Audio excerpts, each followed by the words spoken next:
Our commencement speaker graduated summa cum laude with a degree of management engineering at the Ateneo de Manila University in 1999. He was student council president and class valedictorian. After being the youngest head of the government agency as chairman of the National Youth Commission at age 25, he co-founded a social enterprise called the Aquino program.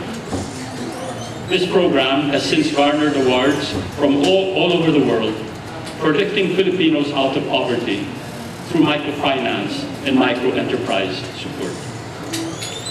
In 2008, he was awarded a scholarship to the Executive Education Program on Public Policy and Leadership at the Harvard University Kennedy School of Government. And in 2013, he was elected into office to become the youngest senator of the 16th Congress of the Republic of the Philippines. In just 2 years as senator, he has passed 4 laws, including the Go Negosyo Act, the first pro-poor and inclusive growth bill in the 16th Congress, and the Philippine Competition Act, a long-awaited landmark legislation that penalizes anti-competitive behavior. He has been named a young global leader of the World Economic Forum in 2006, one of the 10 outstanding young men of the Philippines in 2010, one of the Asian Social Entrepreneurs of the Year in 2011, and one of the 10 outstanding young persons of the world in 2012. Senator Aquino is dedicated to empowering the youth and achieving inclusive growth and prosperity in the Philippines by spreading wealth and opportunities through business and entrepreneurship. Ladies and gentlemen, please join me in welcoming back to Ateneo de Manila, Senator Paulo Benigno Bam Aquino IV.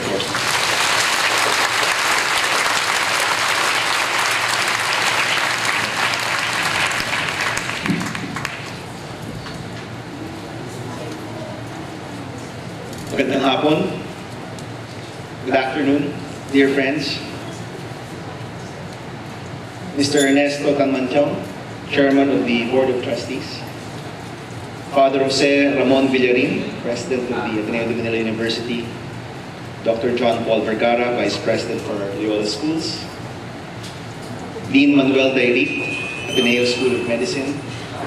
Dean Rudy Ang, Dean of the Graduate School of Business. Mr. Joaquin Julian Altarap, the Ateneo Professional Schools Registrar. Dear friends, good afternoon once again. Before anything else, I think we have all earned a big, rousing applause and congratulations. Let's clap for ourselves, please.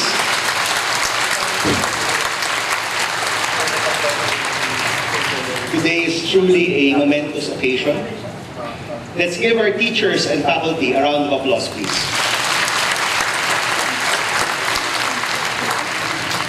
Let's give a much-deserved applause to our family and loved ones. And finally, let us all give the loudest round of applause to our dear graduates. Congratulations.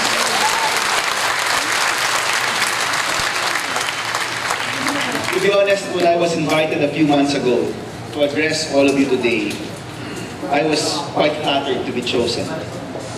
It was a pleasant surprise that came with a tremendous amount of pressure. How does one inspire such bright minds as the graduates of the Ateneo Graduate School of Business? How does one reach the hearts and minds of our country's current and future leaders? How does one inspire the hearts of intelligent individuals that will drive the Philippine economy to even greater heights? How can yours truly possibly affirm, motivate, and dare I say, entertain such brilliant men and women this afternoon? Alam niyo po naman, the pressure on commencement speakers is the highest these days. After all, it's the era of YouTube and going viral. You don't need to listen to me. You can actually go on YouTube and find your favorite commencement speech. With seemingly every single part of our lives on the internet, what you had for breakfast, your outfit of the day, how many friends you have, how many people heart your new pair of Nikes. Truly, we live in a world markedly different from even just a decade ago. And as much as this new, exciting world has brought communities closer together, given us tools to reach out, communicate more easily, and do business more conveniently, it also has a dark side. And to put it quite succinctly, sa internet, parang ang daming nega. In fact, I need not look further than my own Facebook page. During the campaign, we started to play with my nickname and proclaimed proudly that BAM stands for Bida ang Mamamayan. Of course, some wise alat instead said BAM stands for Bobo ang Maniniwala. Another one went on a rant on my own page, and I quote, "Ooh, wow, plastic rimmed glasses make you look like your grandpa, and that automatically qualifies you to run for the Senate, taking advantage of the masses," in quotation marks. Nice, slow clap. Gusto ko pong sabihin, excuse me, Ninoy Aquino is my uncle and not my grandfather.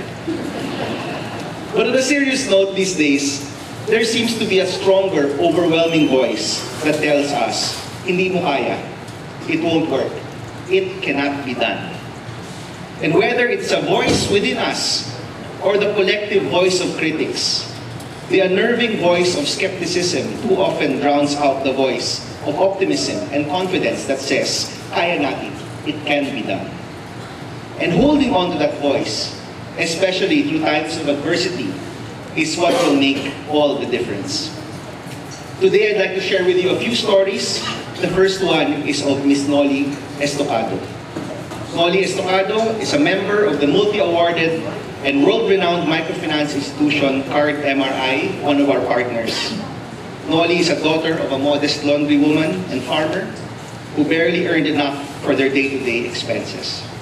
And even as she worked tirelessly for a handicrafts company, she never could seem to climb out of poverty.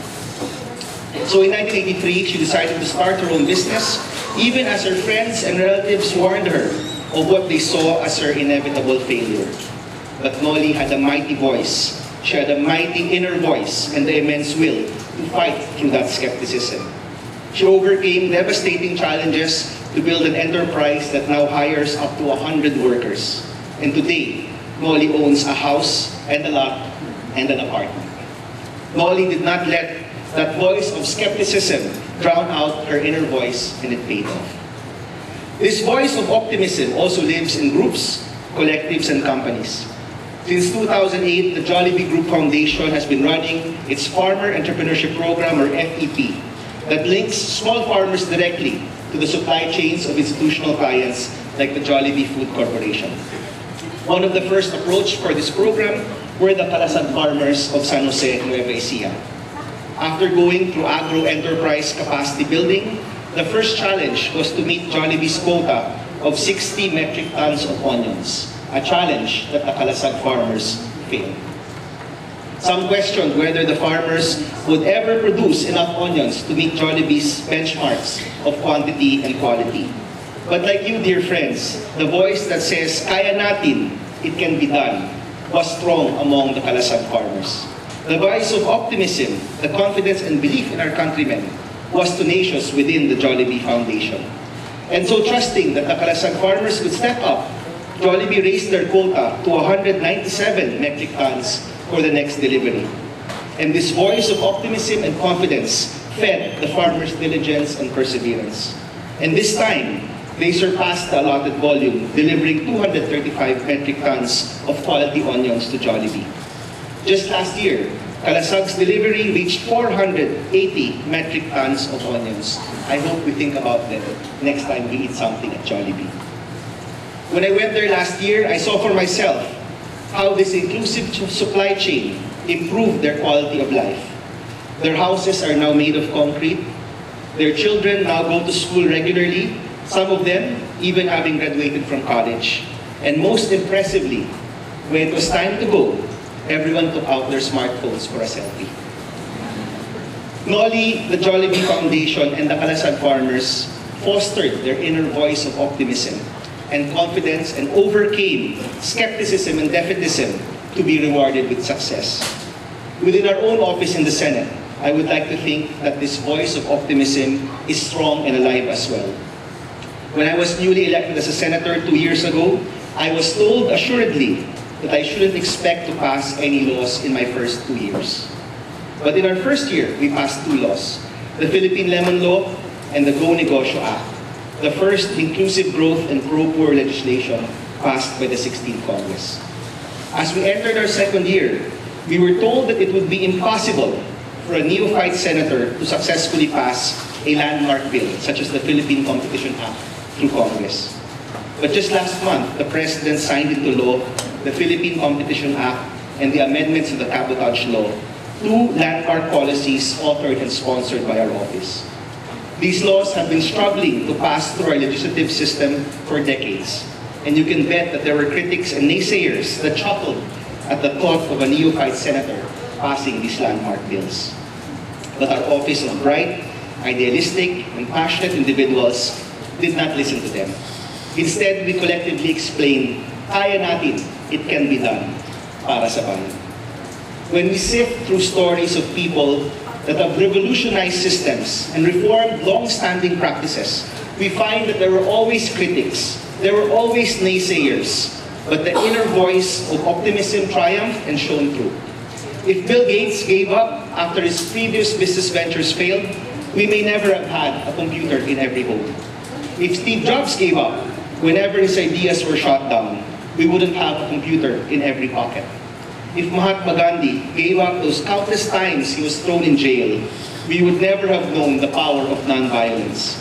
And if Cory Aquino believed those that said a housewife could never be president, who knows if we would have freedom and democracy today. They had the will, they had the grit to cut through the criticism and negative chatter to drive revolutions, to drive reforms, and ultimately to create change. Here in the Philippines, we are witnessing unprecedented economic growth. From being the sick man in Asia, we are now called Asia's bright spot. Once only known for our tremendous debt, we have now garnered investment-grade ratings from the most reputable rating agencies. Once considered one of the most corrupt countries in the world, we have since pushed for justice against the most powerful in all of the 3 branches of government. We are now the second fastest growing economy in Asia, second only to China, and we expect to continue on this trajectory. All these developments are a testimony to Filipinos like you with a strong inner voice that says, kaya natin. Kaya nating umangat, kaya nating tumino, kaya nating umasenso.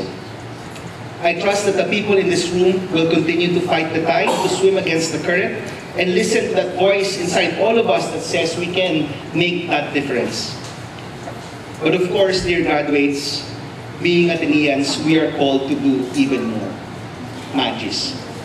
Unfortunately, for those of us trained in the Jesuit tradition, heeding the call of our inner voice is not enough. Our challenge is not just to listen to our inner voice, but to be that voice for others. Be that voice of confidence for those that have known nothing but disappointment. Be that voice of motivation for those that are overcome with failure. Be that voice of inspiration for those that have heard nothing but criticism and reproach. We are called to speak up for them and not remain silent. We are called to silence the paralyzing voices of cynicism. And as we step out of this room and back into the dim world of critics, skeptics, and defeatists, let us become the loudest voices of inspiration. Kaya nating umangat, kaya nating tumino, kaya nating umasenso. Congratulations again to our dear graduates, the Ateneo Graduate School of Business Batch of 2015. Maraming salamat. Congratulations.